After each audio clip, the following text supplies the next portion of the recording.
그래서 이제 그 다음으로 넘어가시면 이제 뭐가 나오냐면 이제 요 내용을 다시 이제 추가적으로 설명한 여기를 여기 이제 추가적으로 설명한 거여서 이제 빅뱅이 시작된 다음에 38만 년에서 이제 우주가 이제 3,000 켈빈 정도로 이제 낮아졌을 때 그 전에 이제 여기 설명한 좀 헬륨 원자핵이나 이제 수소 원자핵이 뭐한다 만들어지고 나서 그 전에는 전자가 우주에 되게 많이 존재했는데 그 전자 자체가 갖고 있는 에너지가 크니까 원자핵에 붙들려 있지 못해서 원자를 생성을 못했어.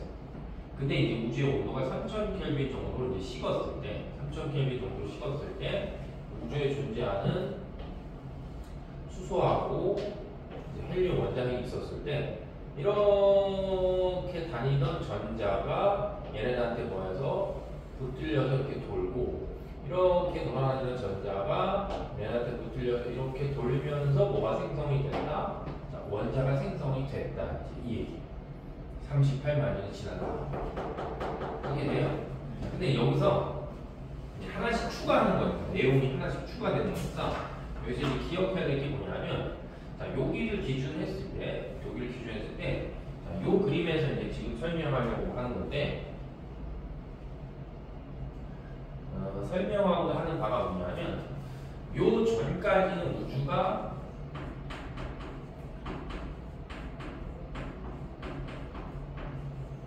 불투명했는데 이 다음부터 우주가 투명해졌다 이렇게 불러요.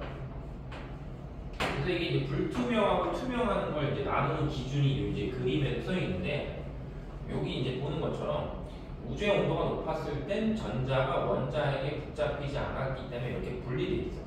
그럼 분리되어 있으면 빛은 전하를 띠는 전자나 원자핵에 방해를 받아서 뭐하냐면 직진을 못했다는 거예요. 그러니까 앞으로 똑바로 빛이 뭐한다?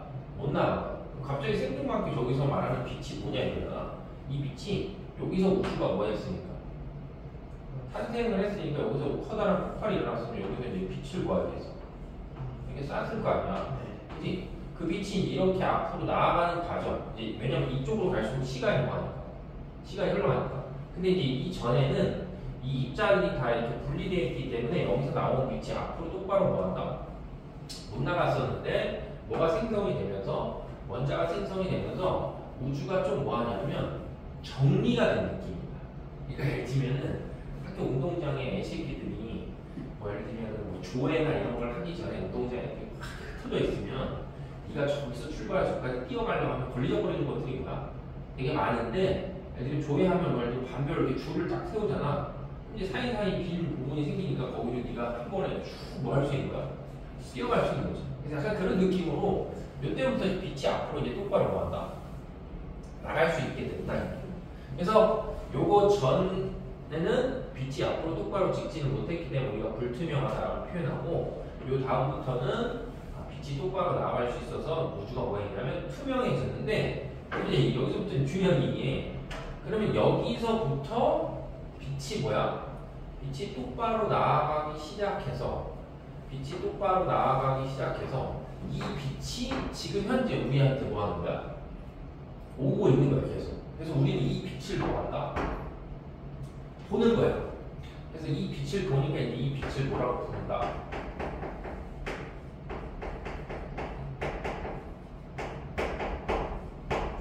이 빛은 우주계 목사라고 하는 거죠. 그래서 이제 이 빛을 예측한 사람이 누가 되고 조지 아노프고 이걸 관측한 사람이 누가 된다? 아까 설명했던 펜지어스 윌슨이라는 사람이 이걸 관측을 한 거죠. 돼요? 자, 그럼 여기서부터는 이제 이 내용이 이해됐어. 네. 그러니까 결론은 지금 선생님이 뭔가 1시간 동안 계속 쭉 설명했는데 그 1시간 동안 설명한 내용이 요 한 장이고 요 한 면에 딱 있기 때문에 요 한 면을 네가 정확하게 몇 번씩 써보면서 뭐야? 정리하시면 되는데 몇 번씩 써볼 것도 없고 한 번 정도만 이렇게 쭉 써서 흐름을 정리하시면 돼요. 약간 느낌 한국사 같잖아. 항상 이런 느낌이 나. 근데 여기 그냥 스토리가 있는 거니까 스토리를 정리하시면 돼요.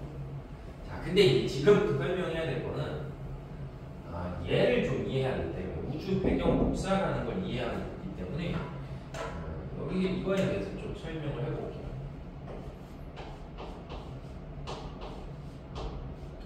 우리가 보통 이제 빛이라고 부르는 거에 대해서 좀 설명을 하는 건데 일단은 이제 물리적으로 봤을 때 빛이라는 거는 첫 번째 뭐냐면 빛은 파동이에요. 파동. 어떤 한 지점에서 진동이 생겼을 때 그 진동이 사방으로 나가는 게 뭐다? 빛이라는 거야. 이제 중학교 과학 시간에 이걸 배운 적이 있거든. 파동을. 그래서 파동을 보통 우리가 배운 적이 있는데 파동을 보고 그리면 이런 느낌이 드는 이렇게 출렁거리면서 빛이 보여. 나아가는 그렇게. 그래서 우리는 이제 이런 게 이렇게 있었을 때 여기서부터 여기까지를 우리가 파동이라는 놈에 뭐라고 부르냐면 파동이라는 놈에 파장 이렇게 불러요. 파장. 람다가 이렇게 불렀어. 기억나냐? 뭐 마루부터 마루까지의 거리를 우리는 단 파장이다. 보통 이렇게 불러요. 알지? 그래서 빛을 파동으로 보면 일단 저런 느낌이 있어야 돼. 그 다음에 이제 두 번째 기억해야 되는 이제 내용이 뭐냐면 우리가 이제 이 빛이라는 걸 얘기할 때 사람이잖아. 사람을 놓고 봤을 때 사람 눈에 보이는 빛이 있거든. 그죠? 그러니까 사람 눈에 보이는 빛을 보통 우리가 뭐라고 그러냐면 가시광선이라고 보통 불러요. 그래서 보통 이제 우리가 이제 이런 걸 이렇게 표현했을 때 사람 눈에 보이는 빛인 가시광선이 막 이렇게 된다고 치면 이 가시광선 영역 중에 제일 이쪽에 있는 빛이 무슨 색이냐면 빨간색 빛이고 보라색 빛이 없구나. 보라색 빛이 떨어졌네. 이거는 편의점이 거짓말해서 이게 보라색이었다고 어차피 저거 촬영하면 이거 잘 구분도 안 되니까 예를 들어 이게 보라색이었다고 이렇게 생각해볼게. 이렇게 그럼 하나는 빨간색 빛이고 하나는 이제 파란색 보라색이야. 그럼 이거를 만약에 이런 것처럼 표현하면 예를 들면 선생님이 빨간색 빛을 이렇게 그렸다고 쳐. 이렇게 빨간색 빛을 이렇게 그리면 보라색 빛은 약간 느낌이 이래요. 차이는 뭐야? 차이는 빨간색 빛은 파장이 길고 보라색 빛은 파장이 뭐하다? 짧아. 그래서 사람은 요 영역에 있는 빛만 뭐야? 볼 수 있어. 그래서 예를 들면 빨간색보다 파장이 뭐하거나 더 길어지거나 보라색보다 파장이 짧으면 우리 눈에 뭐한다? 안 보여. 무슨 말인데? 이해되니? 그래서 보통 이제 우리가 사람 눈에 실제 보이는 빛은 이제 가시광선인데 그 가시광선 영역의 빛을 빼고는 눈으로 뭐한다? 눈으로 확인하는 것 자체는 불가능하다. 이렇게 되죠? 자, 그 다음에 세 번째는 어떤 물체가 있어요. 어떤 물체나 혹은 어떤 물질이 있었을 때 지구상에 존재하는 모든 물체나 모든 물질이 특정한 온도를 가지면 온도를 갖고 있는 물체는 주변으로 뭘 방출하냐면 주변으로 빛을 방출해요. 야, 선생님 몸에서 빛이 나와. 적외선이다. 그래서 코로나 같은 거 그 공항에서 검색대에서 적외선 열화상 카메라로 그 사람 몸에서 나오는 적외선의 빛을 뭐야? 감지해서 체온이 몇 도냐 이런 것들을 뭐야? 찾는 거지. 그지? 그렇기 때문에 어떤 물체나 물질은 기본적으로 온도를 가지면 주변으로 뭘 방출하냐면 빛을 뭐한다? 빛을 방출하는데 이 방출하는 빛이 우리 눈에 뭐야? 우리 눈에 보일 수도 있고 뭐한다? 보이지 않을 수도 있어. 만약에 온도가 높잖아. 온도가 높은 물체가 빛을 방출하면 그게 우리 눈에 뭐한다? 보일 수도 있고 온도가 너무 낮은 물체가 빛을 방출하면 그게 우리 눈에 뭐야? 보이지 않을 수도 있어. 그러면 아까 좀 전에 설명할 때 만약에 우리가 신이었다고 치잖아. 우리가 신이었다고 치면 요거 기준으로 했을 때 그 빅뱅이 약 38만 년이 됐을 때 이렇게 직진하는 빛이 우리가 신이었다고 생각해서 만약에 우주가 탄생하는 과정을 이렇게 볼 수 있었다고 쳐. 저 당시로 가서. 그럼 저 빛이 뭐였겠어? 저 빛이 보였어, 처음에. 알았지? 이 빛이 보였는데 우주가 원래는 요만했단 말이야. 요만했던 우주가 이렇게 뭐야?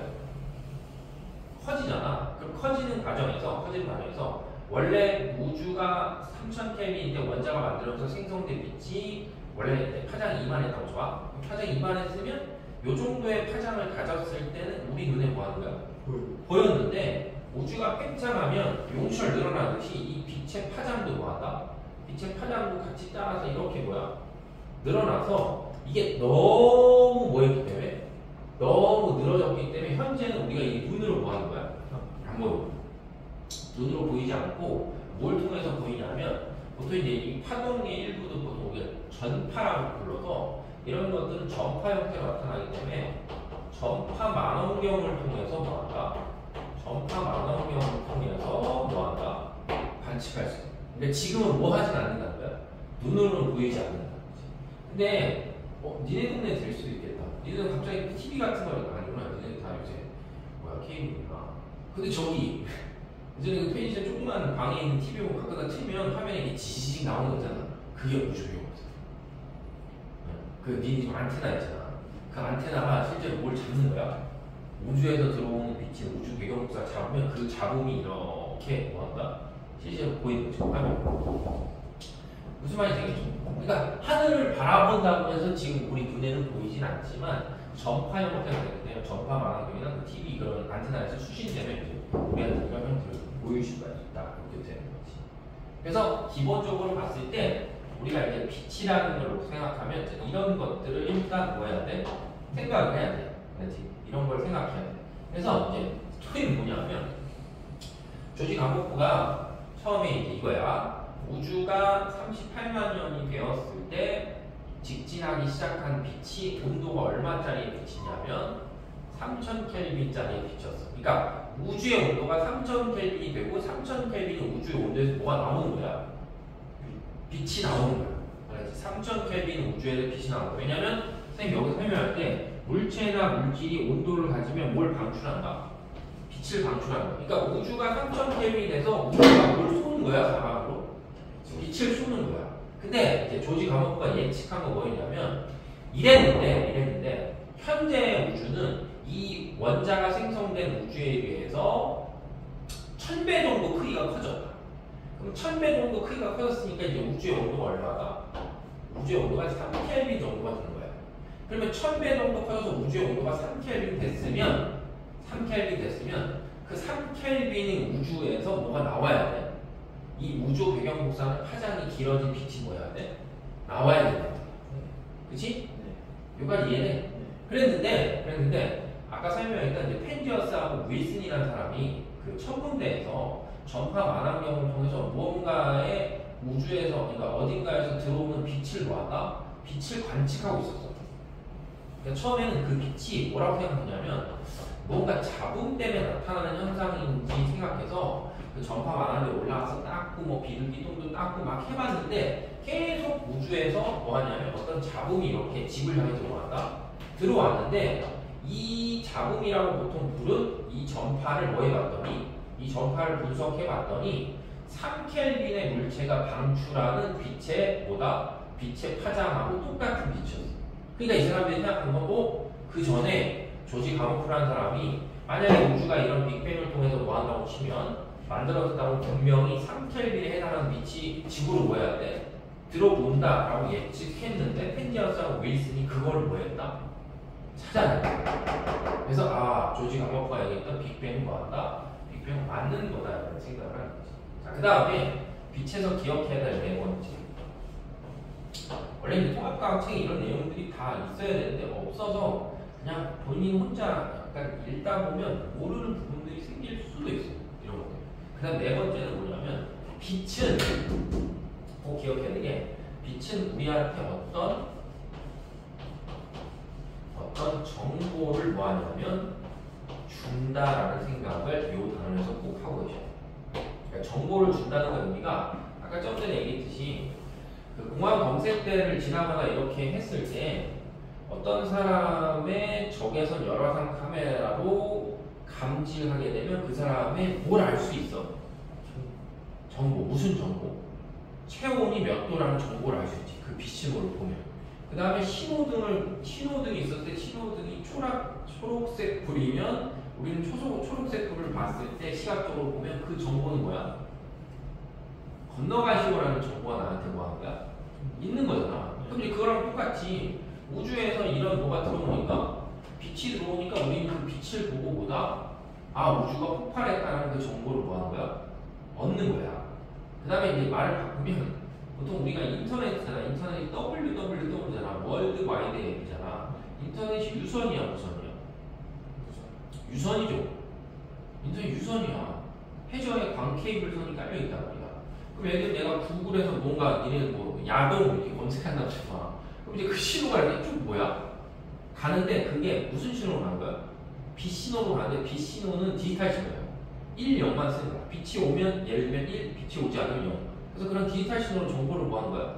교환하면 우리가 그 이진법의 숫자를 분석하면 거기가 어떤 정보를 갖고 있는지 뭐야? 알 수 있는 거지.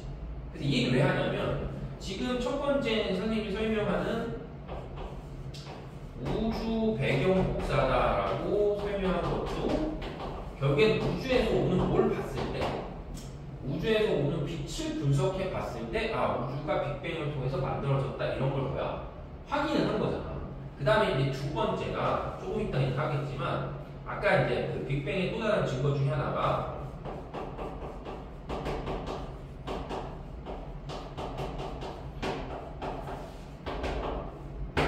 우주의 수소하고 헬륨의 질량비가 3대1이 나온다라는 게 있는데 이것도 결국 어떻게 찾느냐면 별이 있을 거 아니야. 우주에서 오는 별빛이 있는데 그 별빛을 분석을 잘 하잖아. 그 별빛을 잘 분석하면 우주의 수소하고 헬륨이 3대1이 됐다는 걸 뭐야? 알아낼 수 있어요. 그 좀 이따 할 거야. 그래서 결국은 오늘 우리가 배우는 주제는 우주에서 결국 지구를 향해서 뭐가 들어오기 때문에 빛이 들어오기 때문에 그 빛을 분석하면 뭘 찾을 수 있다? 빅뱅이라는 현상을 이제 확인할 수 있다. 이렇게 되는 거죠. 이해되죠? 자, 그래서 이제 지금 설명한 내용을 이제 정리해 볼게요. 그래서 이제 여기를 보시면 자, 가모프. 그래서 우주가 빅뱅으로 만약에 팽창했으면 자, 우주 배경 복사라는 게 관측될 것이다 라고 조지 가모프가 예측하고 그 다음에 우주가 팽창하면서 우주의 온도가 낮아져서 3000켈빈일 때 퍼져나간 빛이 현재는 수K의 복사 에너지로 관측될 것이다. 이게 이제 아까 선생님 외형처럼 원래는 3000켈빈의 빛인데 그게 3켈빈의 빛이 돼서 뭐한다? 관측이 될 것이다 라고 예측하고 그 다음에 펜지어스하고 윌슨이라는 사람이 우주의 모든 방향에서 거의 비슷한 세기로 관측되는 전파의 신호를 발견했는데 그 전파의 신호가 온도가 약 3켈빈이 물체에서 방출되는 파장과 뭐야? 일치한 거야. 그러니까 조지 가모프 예측으로 할 때 우주의 현재 온도가 몇 켈빈이니까 3켈빈이니까 3켈빈에 해당하는 빛이 우주에서 지구를 향해 올 것이다 라고 했는데 펜지어스하고 윌슨이 그걸 봤다. 자, 찾아낸 거지. 왜냐면 그 값이 서로 일치하기 때문에. 그래서 이제 우주 배경 복사를 밝혀냈다. 그래서 이제 이 펜지어스하고 윌슨이 자, 그것 때문에 이제 뭐 하냐면 노벨상을 받았고 그 다음에 이 옆에 나와 있는 이 그림 보이시죠? 이것도 뭐 내신 시험 문제 보면 잘 나오는 거여서 이 그림이 의미하는 바가 뭐냐면 처음에 38만 년 때 파장이 뭐였다? 파장이 짧았다. 그러니까 우리는 뭐였다? 아니 우리가 신이랑 보였다. 근데 지금 현재는 우주가 팽창하면서 파장도 같이 따라서 보였기 때문에 길어졌기 때문에 현재는 우리 눈에 보이지 않는 전파의 형태로만 뭐하다? 관측이 된다. 그래서 이렇게 우주 배경 복사의 뭐의 변화도 볼 수 있냐면 파장의 변화도 볼 수가 있구나라고 생각을 하시면 되겠죠. 오케이 돼요? 자, 그래서 이제 여기 보면은 이제 요거는 그 전파 만환경을 우주로 싸서 우주에 존재하는 이제 우주 배경 복사를 사진으로 이렇게 뭐야 찍어서 보여주는 거야. 그래서 사진 찍어서 보여주는 건데 뭐 나머지 얘기는 했고 여기 보면 등방성과 균등성이라 해서 이제 우주 배경 복사는 우주의 모든 방향에서 거의 같은 세기로 관측된대. 거의 같은 세기로 관측된다는 건 약간의 모두 있다는 거야. 약간의 불균일성도 있는 거야. 그래서 여기 보는 것처럼 붉은 곳은 온도가 높은 곳, 파란 곳은 온도가 낮은 곳이니까 온도가 가장 높은 곳과 낮은 곳에 뭐가 있는 거야? 어떤 차이가 있는 거야. 그래서 우주는 완전히 뭐한 게 아니고 완전히 균일한 게 아니고 미세한 차이가 있는데 저 미세한 차이가 생기는 거에 제일 큰 이유는 예를 들면 저기서 표현한 온도가 높은 곳, 낮은 곳이 있는데 그 온도가 높은 곳은 은하가 보통 존재하는 부분이에요. 물질이 많아서. 그 다음에 온도가 낮은 부분은 보통 이제 비어있는 부분. 이제 이런 식으로 뭐 하냐면 좀 표현할 수가 있겠죠. 아시겠죠? 그래서 결론은 뭐냐면 우주 배경 복사라는 걸 통해서 우주가 어떻게 탄생했는지에 대한 결론이 나왔다라고 생각을 하면 되겠죠. 자, 그래서 이제 뒤에 넘겨서 개념 확인을 좀 보면서 다시 이야기.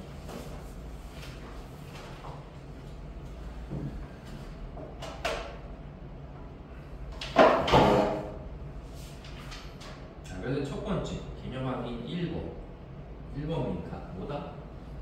빅뱅. 그렇지. 1번 민간 빅뱅 우주.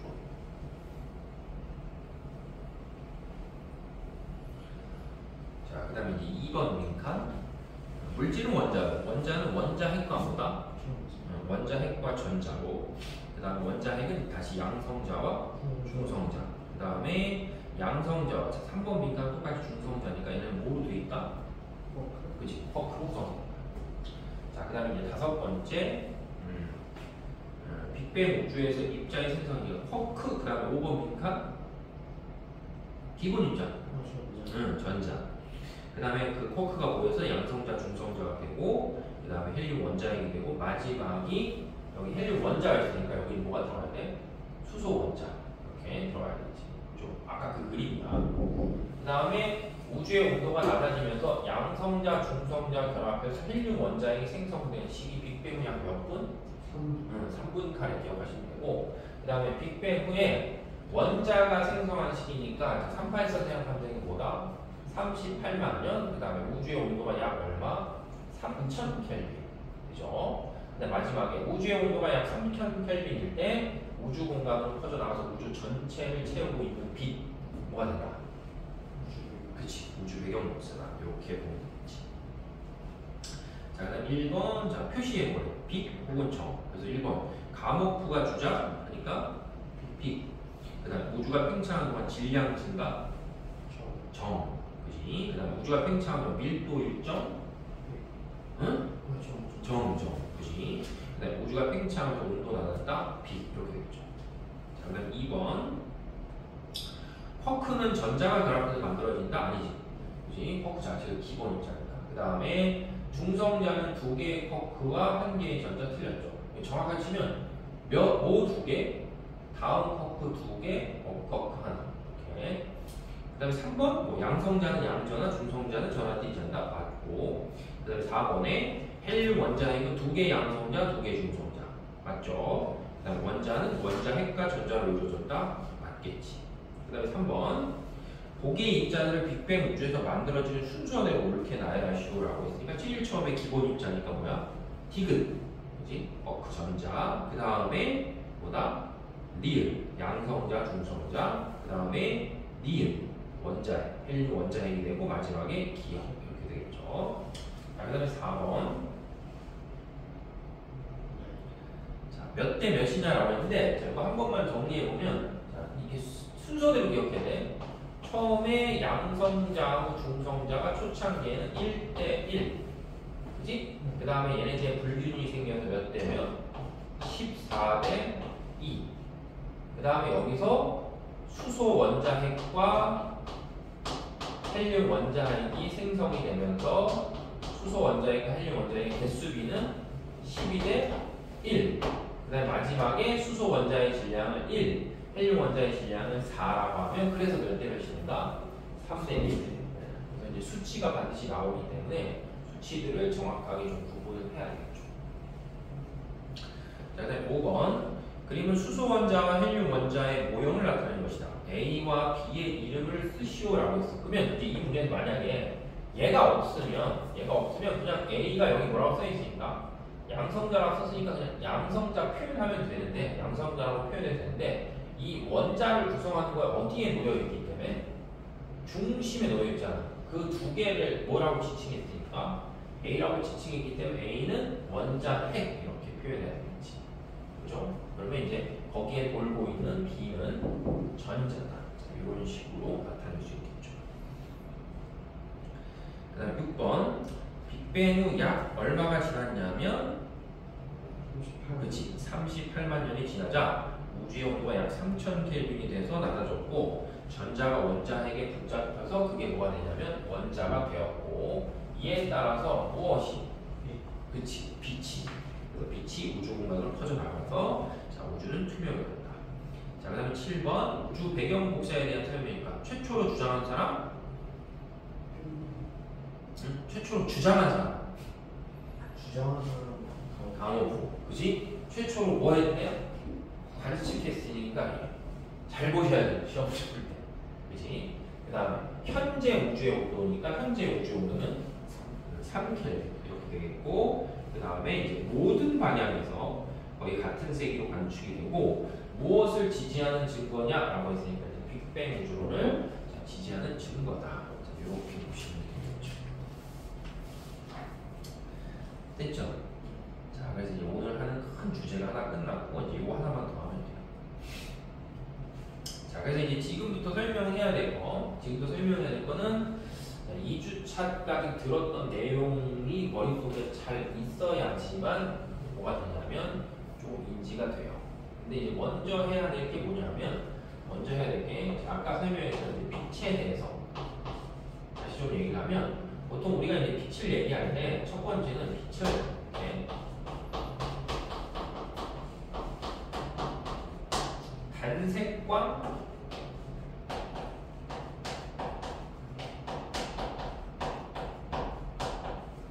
혼합광 이렇게 얘기할 수 있거든. 만약 단색광이 뭐야? 색깔이 하나 있는 거 혼합광이라는 거가 섞여. 그지? 그래서 보통 그 예를 들면 이거야. 우리가 노란색이다 이렇게 표현하거든. 노란색이라고 표현하면 노란색 뭐가 있다? 노란색 단색광이 있고 그 다음에 빛으로 봤을 때는 노란색을 만드는 뭐도 있냐면 혼합광도 있어요. 혹시 뭐하고 섞이면 노란색 되는지 아냐? 빨간색하고 초록색. 그래서 빨간색하고 초록색, 빨간색 빛이랑 초록색 빛을 섞으면 이거 이제 혼합광이 되는데 얘도 이제 뭐로 보이냐면 얘도 이제 노란색으로 보일 수 있어요. 그래서 빛은 단색광, 혼합광 이제 이렇게 있는데 보통 우리가 이제 혼합광이라고 하면 여러 색깔의 빛이 섞여 있는 건데 빛은 섞으면 섞을수록 점점 어떻게 된다? 빛은 섞으면 섞을수록 점점 밝아져. 색은 계속 더 칠하면 어두워지잖아. 근데 빛은 섞으면 섞을수록 결국 밝아지기 때문에 여러 색깔의 빛이 마구잡이로 섞여 있으면 보통 우리가 시각적으로 봤을 때 결론은 무슨 색이야? 결론은 흰색, 백색광이 되는 거지. 대표적으로 봤을 때 이게 이런 백열등이 있었을 때 백열등이 되고 대표적으로 뭐야? 흰색인데 얘네들 이제 여러 색깔의 빛이 섞이는 거죠, 섞이는. 그러니까 그 사인펜 같은 거 있잖아, 사인펜. 컴사. 그냥 컴사를 보면 컴사가 시커먼 색이잖아. 그럼 컴사가 시커먼 색인데 그 컴사 시커먼 색을 이렇게 생긴 뭐 휴지나 아니면 뭐 건조기 같은 거 준비한 다음에 컴사를 여기다 계속 한 10번 찍었다 말리고 이걸 계속 해. 그러고 나서 얘를 어디다가 살며시 당기냐면 물에 살며시 당기면 물이 이렇게 쭉 빨리 올라가서 우리가 눈으로 봤을 때 이 검은색인데 이 검은색을 이루고 있는 잉크 색깔이 쫙 뭐야? 분리돼. 이게 뭐야? 크로마토그래피.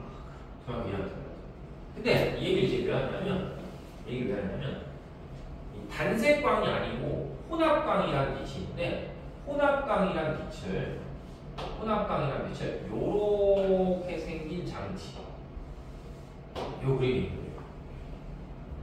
그래서 저기 보이는 것처럼 뭐라고 하냐면 프리즘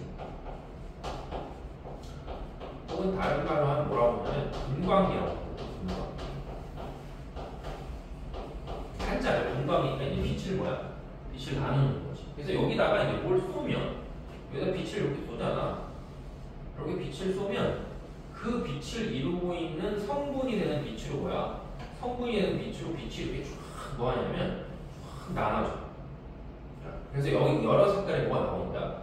여러 색깔의 띠가 나오는데 그걸 여기다 이제 뭘 설치해서 여기다 스크린을 이렇게 설치해서 딱 보면은 여러 색깔의 띠가 탁 나타나서 우린 그 여러 색깔의 띠를 뭐라고 부르냐면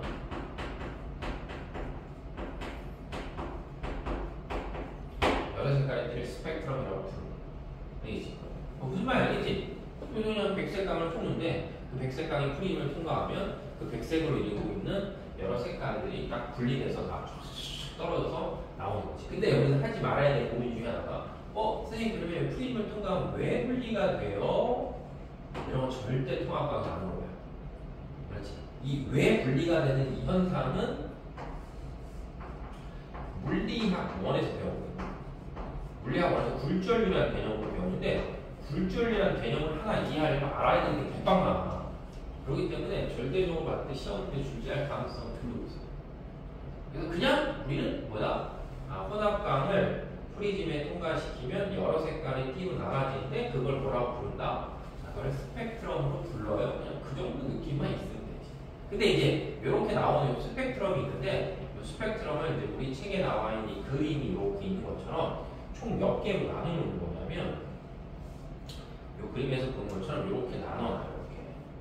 그래서 일단 나누는 거니까 크게 나누면 스펙트럼을 크게 나누면 뭐가 있냐면 연속 스펙트럼이 있고 연속 스펙트럼의 반대말이 있는데 연속 스펙트럼의 반대니까 연속의 반대니까 뭐야?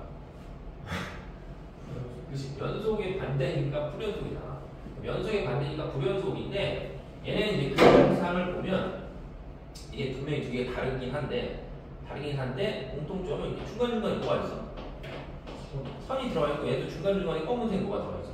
선이 들어가 있기 때문에 연속 스펙트럼의 반대말은 선 스펙트럼이라고도 더 많이 써요. 그러니까 뭐 얘는 연속적인데 얘는 뭐야? 연속적이지 않다는 거지. 그리고 다시 그 선 스펙트럼 안에 이제 뭐가 있냐면 흡수 스펙트럼도 있고 그 다음에 방출 스펙트럼도 있고 이렇게 해서 뭐야? 나눠집니다. 근데 그냥 시각적으로 보면 얘를 봐봐. 얘를 보면 차이가 뭐야? 얘를 보면 차이. 선이 있어요. 그렇지. 얘는 선이 있는 거잖아. 그러니까 다른 말로 하면은 이제 어떤 느낌으로 생각하면 되냐면 너하고 나하고 이제 초밥집을 갔는데 초밥집에서 초밥이 쫙 나와. 근데 너하고 나하고 좋아하는 것들이 있을 거야. 초밥 중에. 그런 것들을 이렇게 내가 중간중간 이렇게 빼서 먹으면 이 트레이를 한번 돌아서 다시 그 초밥을 만드는 데 가면 저 새끼들이 뭘 좋아하는지 그 사람들이 뭐야 아는 거잖아. 이게 똑같은 거야. 얘하고 얘를 비교해보면 연속 스펙트럼 안에 중간중간에 색깔이 이렇게 검은색으로 돼 있다는 색깔이 뭐 하는 거야? 색깔이 빠져있는 거잖아. 빠져있다는 거의 의미는 누군가가 요 연속적으로 나오는 빛의 일부를 뭐 하는 거야? 먹은 거야. 연속적으로 나오는 빛의 일부를 먹은 거야. 근데 이게 그러니까 실제로 봤을 때 우주에서는 얘가 들어오거든. 지구를 향해서. 그럼 저기서 별빛이 이렇게 오잖아. 별에서 별빛이 이렇게 오는데 우주에 제일 많은 게 뭐야? 아까 했잖아. 우리 지금 빅뱅 초기 아니야. 아까 수소헬륨 만들었잖아. 우주에 수소헬륨이 제일 많으니까 수소헬륨이 자기가 좋아하는 색깔의 빛을 뭐야? 먹는 거야. 그럼 자기가 좋아하는 색깔의 빛을 먹으니까 지구인 사람 봤을 땐 지구에 있는 과학자들은 수소하고 헬륨이 어떤 파장의 색깔의 빛을 좋아하는지 이미 뭐야? 다 알거든? 그러니까 우주에서 들어오는 별빛을 계속 보는데 계속 관측을 했더니 수소 헬륨이 좋아하는 색깔의 빛만 계속 없으니까 우주에 뭐야? 수소 헬륨이 제일 많아. 그래서 찾은 거야. 그래서 조지 가모프가 우주의 수소하고 헬륨의 질량비가 3대1 된다는 걸 찾은 이유는 우주에서 보는 뭘 갖고 이 흡수 스펙트럼을 갖고 찾는 거죠. 근데 이런 거잖아. 얘하고 얘는 또 이제 뭐가 있냐면 어떤 놈이 자기가 그러니까 어떤 수소 헬륨이 자기가 좋아하는 색깔의 빛을 이렇게 쫙 흡수하잖아. 그럼 걔는 다시 또 뭐 할 수도 있어? 그 색깔만 다시 뱉을 수 있어. 그러니까 얘는 벌써 봐도 얘하고 비교해 봤을 때 중간중간이 시커멓게 보인다는 건 빠져있기 때문에 무언가가 흡수됐다는 뜻이고 그 다음에 얘는 다 시커먼데 중간중간은 뭐야? 밝은 데가 있으니까 쟤는 뭐다? 쟤는 방출됐다 이제 이런 의미가 돼요. 그래서 이제 보통 우리가 스펙트럼을 보면 스펙트럼이 연속적으로 나오는 거, 그 다음에 선 스펙트럼이 흡수랑 뭐가 있다?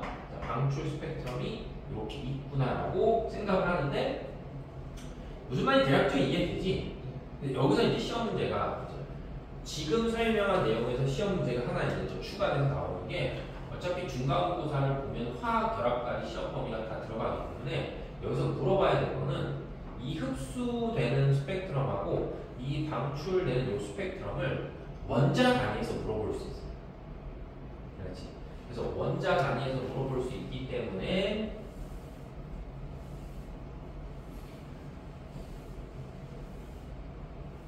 저 앞에서 배웠던 2주차 때 배웠던 뭘 다시 해야 되냐면 자, 요걸 다시 해야 돼.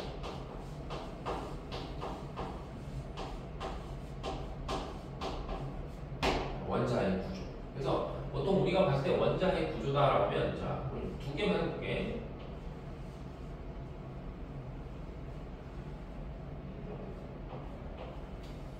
자, 예를 들면 얘는 이제 수소고 얘는 이제 헬륨이라고 쳐봅시다. 이제 가운데 이렇게 센터에 원자핵이 딱 박고 나면 그때 2주차 때 설명할 때 이 주변에 전자가 돌고 있는 뭐가 있다? 응? 전자가 돌고 있는 뭐가 있다는데 전자라는 거야? 네, 전자가 돌고 있는 궤도가 있는 거지.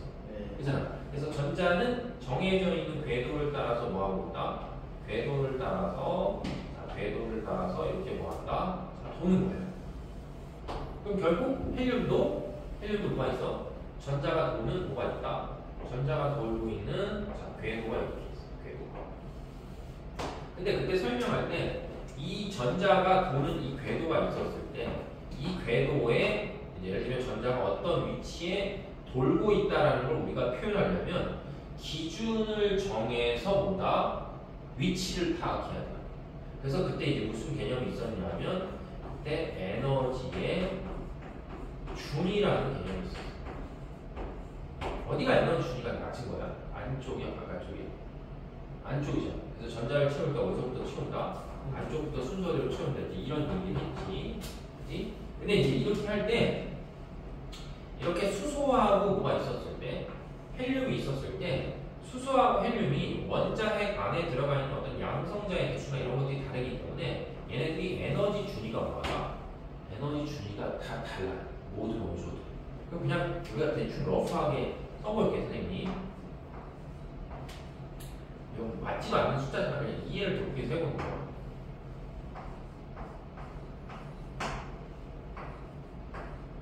자, 이렇게 됐다고 쳐. 이렇게 됐으면 만약에 여기는 전자가 여기로 가고 싶잖아. 그럼 여기서 이렇게 가고 싶으면 얼마를 필요한가? 300이 필요하고 얘는 여기서 이렇게 가고 싶으면 얼마가 필요한 거야? 700이 필요한데 그래서 얘는 300이 필요하고 얘는 700이 필요한데 다른 걸 바꾸면 얘는 300만큼에 해당하는 빛을 좋아하는 거고 얘는 700만큼에 해당하는 빛을 뭐야? 좋아하는 거야. 그러니까 아까 설명할 때 이렇게 흡수 스펙트럼 여러 가지 선이 나오잖아. 이 여러 가지 선이 나오는 게 이 자체가 빛이니까 빛은 다 뭘 갖고 있냐면 빛은 에너지가 있는 거고. 그러니까는 수소라고 하는 놈은 여기서 여기로 가려고 하면 얼마만큼? 300만큼의 에너지가 필요한데 그냥 편의상 그 300만큼의 에너지가 빨간색이었다고 쳐봐. 수소는 빨간색을 뭐야? 빨간색을 좋아하기 때문에 빨간 색깔의 빛을 흡수하는 거야. 예를 들면. 그 만약에 여기서 200에서 900으로 갔을 때 이 빛이 만약에 파란색이었다고 치면 이 빛이 파란색이었다고 치면 헬륨은 무슨 색깔의 빛을? 헬륨은 파란 색깔의 빛을 좋아하는 거야. 그렇기 때문에 여기에 스펙트럼에 이렇게 흡수된 선이 나타나는 이유는 특정한 원소들이 자기가 좋아하는 특정한 색깔의 빛을 흡수하는 거야. 왜? 이유는 전자가 돌고 있는 에너지 준위가 연속적이지 않고 뭐기 때문에 불연속적이기 때문에 불연속이라는 그 의미는 편식을 한다는 뜻이야. 편식. 그러니까 자기가 좋아하는 특정한 색깔의 빛만 뭐하니까 흡수하니까 우리가 흡수 스펙트럼 분석하면 이게 수소 거의 흡수 스펙트럼이고 이게 헬륨 거의 스펙트럼이다 이런 것들을 뭐한다 찾아낼 수 있어요. 그래서 결론 요는 흡수 스펙트럼이 나오려고 하면 전자가 어디 가야 돼? 올라가는 흡수 스펙트럼. 그럼 거꾸로 봤을 때 이 위에 있는 뭐가 나오려면 방출 스펙트럼이 나오려면 전자가 뭐 해야 돼?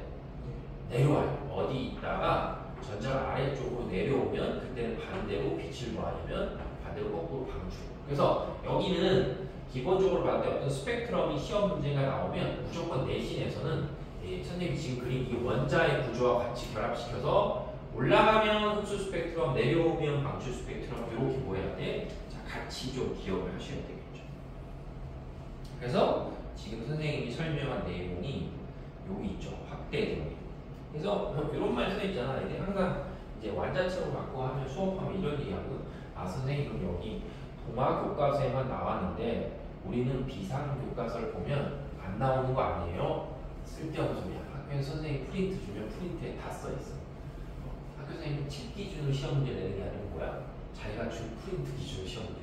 그래서 이런 이상한 짓거리를 하면 안 돼요. 왜냐면 얼마 있다 이제 책을 뭐 한 거야? 책을 받을 거 아니야. 근데 우리 교과서 동화네. 난 동화 있는 거만 해야지. 똥공충이야, 똥공충. 그래서 반드시 이제 이 확대기에 나와 있는 스펙트럼을 원자 내용하고 뭐 해야 돼? 원자 내용하고 잘 결합시켜서 기억을 좀 하셔야 돼. 알겠지?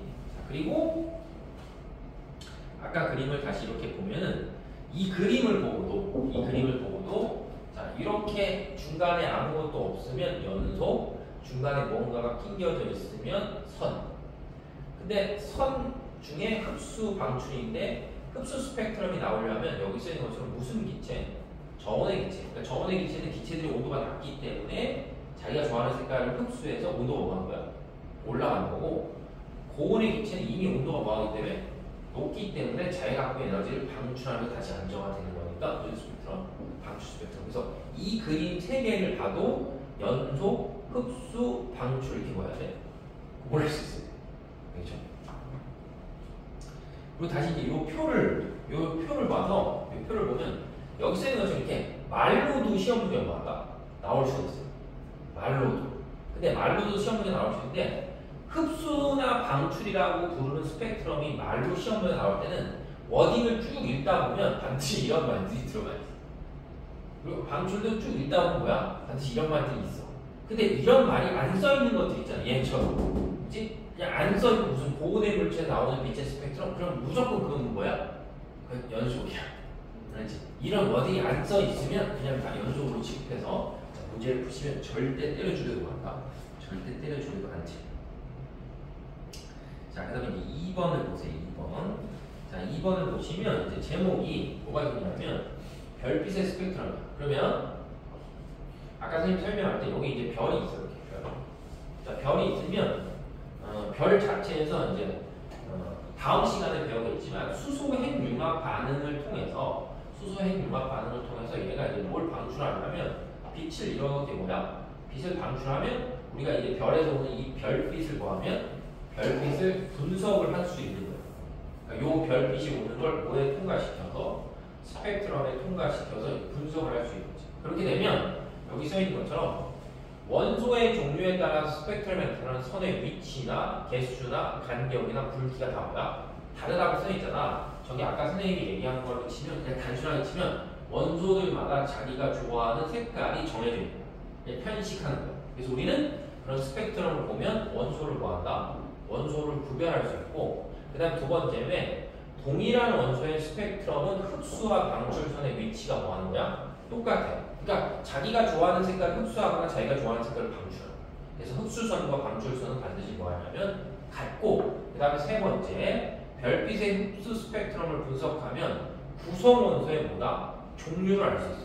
왜냐면 여기서 이렇게 뭔가 오는데 우리가 스펙트럼을 분석해 봤더니 특정한 부분이 빠져 있으니까 어떤 종류의 원소가 있다 이것도 확인할 수 있고, 그 다음에 조금 더 디테일하게 하면 뭐도 알 수 있다.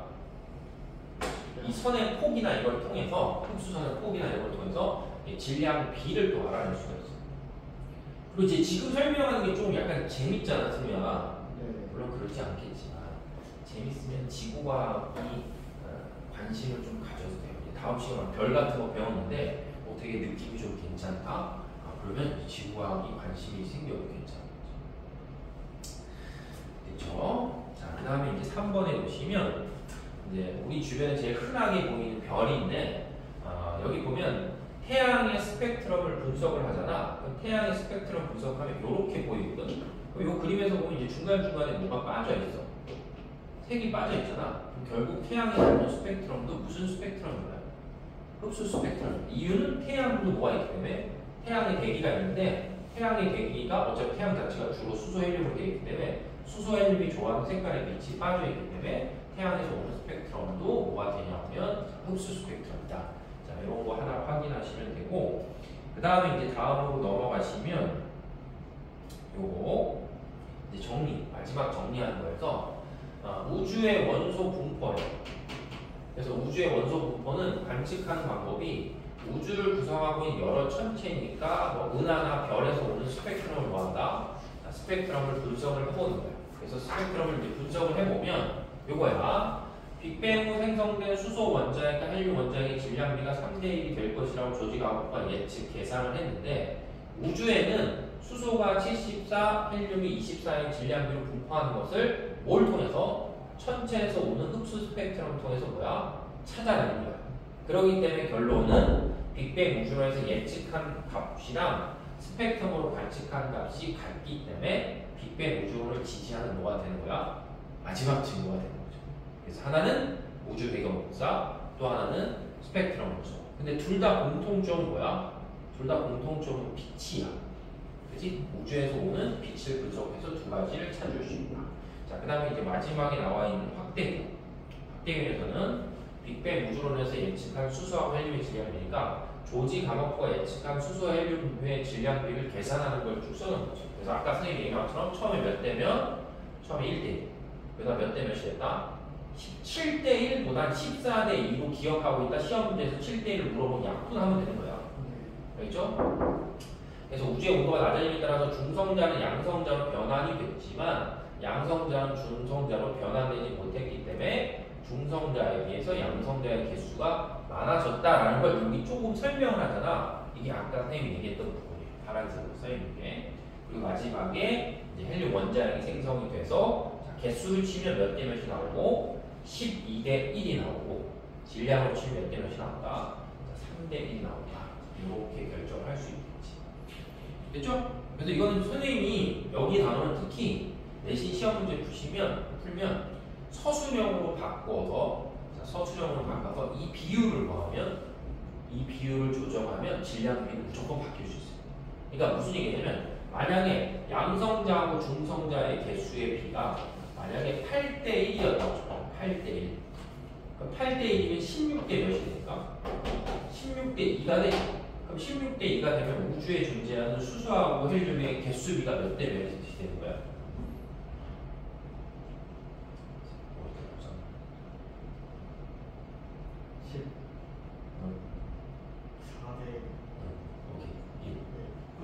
14대 1이면 질량비를 치면 1 곱하기 뭐하니까 4 하면 몇이 된다? 7대 이렇게 바뀌어요. 네. 그래서 응용해서 낸다. 네. 그래서 너무 그러니까 실제 결론은 몇 대 몇이 맞지만 실제 14대 2가 맞지만 이건 선생님이 문제 낼 때 만약에 이렇게 해서 바뀌면 나중에 결과치가 얼마가 될 거예요? 라고 서술형으로 물어보시면 당황하지 않고 푸는 방법은 똑같으니까 푸시면 돼요. 그렇죠? 자, 그 다음에 이제 개념 확인. 첫 번째, 빛이 파장에 따라 나눠서 나타나는 색의 띠니까 이게 뭐가 된다? 스펙트럼 되겠고, 고온의 물체가 방출하는 빛의 스펙트럼, 연소. 그치? 아무 말 없으니까. 그 다음에 3, 4번을 보면 3번 뭐라고 길게 워딩이 써있는데 여기 뭐라고 써요? 흡수 하니까 흡수 스펙트럼. 여기 뭐라고 써있는데 여기 뭐라고 써있니까 방출할 때 방출. 이렇게 표현하면 되겠지. 자, 그 다음에 전자가 높은 에너지 준위로 이동하니까 뭐야? 그치, 흡수. 이렇게 되겠지. 그 다음에 흡수선을 원소의 스펙트럼하고 비교하면 구성 원소의 뭘 알 수 있다? 그치, 종류. 그 다음에 흡수선의 선폭을 비교한 원소의 무슨 비냐면 질량비. 종류와 질량비는 스펙트럼을 통해서 알 수 있는 거고, 그 다음에 마지막에 스펙트럼 관측으로 알아낸 우주에 분포하는 수소하고 헬륨의 질량비는 약 몇 대 몇이다? 3대 2다. 자, 그 다음에 그림 가하고 나는 각각 다른 천체다. 스펙트럼 구분할 수 있으니까 가는 뭐가 되고? 방출. 그렇지, 방출. 오케이. 나는 흡수, 가는 연소. 이렇게 되겠지. 그 다음에 2번 고온의 광원에서 방출되는 빛을 관측한대. 그러니까 뭐야? 아무 말 없잖아, 그냥. 연소. 그렇지, 연소. 그 다음에 저온의 선호를 통과하면서 특정한 반응이 흡수하니까 흡수 스펙트럼. 그다음 별 주위에서 가열된 성분이 방출하는 빛이니까 방출 스펙트럼. 이렇게. 그다음에 3번 별빛의 스펙트럼을 관측해서 알아낼 수 있는 별의 특성 이렇게 물어봤으니까 뭐다? 그렇지. 니은 그다음에 4번 스펙트럼에 대한 설명. 1번 스펙트럼에서 수소기체로 인해서 나타나는 방출선과 흡수선의 위치는 반드시 뭐하다? 같지. 같은 원소니까 똑같다. 이렇게 보면 되고 2번 기체의 종류에 관계없이 방출선이 나타나는 위치는 뭐하다? 다르지. 왜? 원소의 종류에 따라 스펙트럼은 다르니까. 그 다음에 3번 스펙트럼을 관찰하면 원소를 구별할 수 있죠. 그지? 종류를 구별할 수 있으니까. 그 다음 5번 A하고 E 중에 A와 같은 원소랑 B와 같은 원소를 찾으래. 자, A와 같은 원소하고 B와 같은 원소를 찾으라는 건 지금 A, B가 뭐가 되는 거니까 A, B가 흡수 스펙트럼이잖아. 그럼 이 흡수 스펙트럼의 위치와 똑같은 뭘 찾으라는 거야? 방출 스펙트럼을 찾으시오라고 하니까 뭐야? 구분이 되냐? 그러면? A가 D고 그렇지. A가 D고 B가 E. B가 E고 그렇게 하면 되겠죠.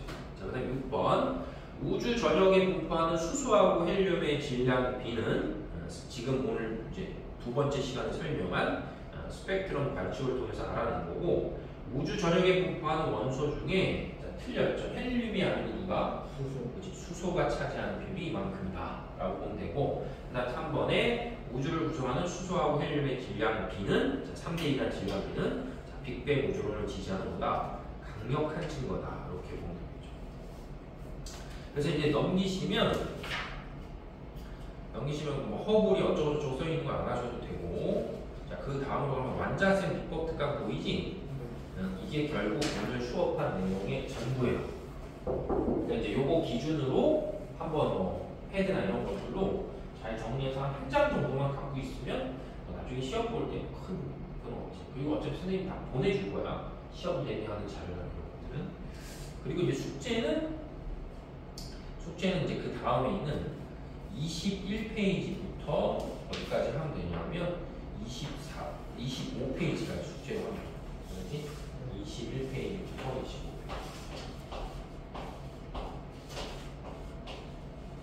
수야 그럼 그냥 책을 주는 게 나아? 그냥 파일로 패드에 주는 게 나아? 뭐가 편해 너? 둘 다 편해? 네. 둘 다 할 때 이따가 책 가져가.